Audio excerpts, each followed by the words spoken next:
Bonsoir et bienvenue dans Une minute un livre. Je vous parle ce soir de ce roman graphique, Resisters de Jeanne Burghardt-Goutal et Aurore Chapon chez Tana Éditions 2021.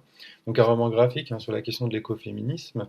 On est en dystopie ou en 2030, le monde a bien changé ou pas tant que ça. Ou plutôt, le monde est à l'image de ce qui nous attend, si on le laisse ainsi, si on laisse les libertés s'éteindre, les violences perdurer, l'environnement se dégrader davantage, les inégalités prospérer. Alors, souhaitons-nous vraiment l'austérité, la course encore plus accrue au profit? Souhaitons-nous vraiment un capitalisme patriarcal néocolonial, un mal développement, l'explosion du travail des enfants? Clairement non, et c'est l'intérêt social et philosophique du document, où les personnages partent à la rencontre de l'altérité, mais également de soi.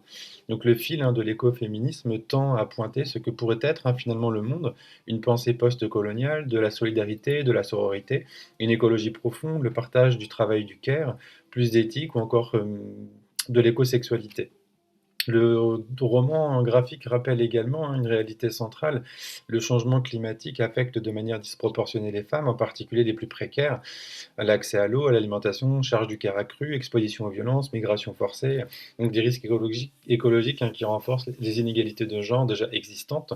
Ce ne sont donc pas des effets collatéraux, mais des conséquences structurelles d'un système extractiviste et donc patriarcal. Le livre est accompagné de multiples références, philosophes, activistes, autoristes, notamment pour évoquer les liens entre violence sexuelle et violence envers la nature, ou encore l'origine du capitalisme patriarcal à partir de la division genrée du travail, la peur inconsciente du sauvage, racine commune du patriarcat et de l'écocide, etc. Et les autoristes, en tout cas de l'ouvrage, précisent également les risques des luttes séparées les unes des autres. Alors premièrement, les risques du féminisme seul, comme accéder en haut de la pyramide grâce à un métier qui participe davantage à l'écocide, ou encore s'émanciper des tâches domestiques par l'exploitation des personnes plus précaires.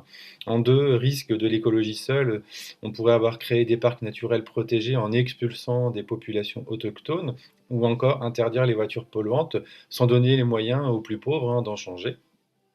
Troisièmement, les risques de la justice sociale et raciale seule, ce serait par exemple faire primer l'unité dans la lutte en faisant taire les revendications spécifiques aux différents groupes, ou encore mener des combats en faveur d'une minorité tout en reproduisant des schémas patriarcaux.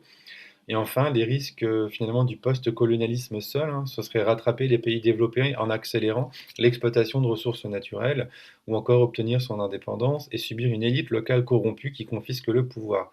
Donc voilà, cet ouvrage, We Sisters, montre finalement que les luttes peuvent être efficaces finalement qu'articulées, et que penser l'écologie sans le genre, ou le genre sans l'écologie, conduit encore à des impasses, et d'où le titre, qui est lui-même un jeu de mots, à la fois on voit celle qui résiste et le fait de faire ressort, c'est-à-dire de reconstruire des alliances et des solidarités. Donc un titre qui articule résistance politique et sororité reconstruite. Donc l'écoféminisme s'inscrit ainsi dans une démarche collective. Voilà, je vous invite à découvrir en tout cas l'ouvrage si vous ne le connaissez pas. Bonne lecture et à bientôt.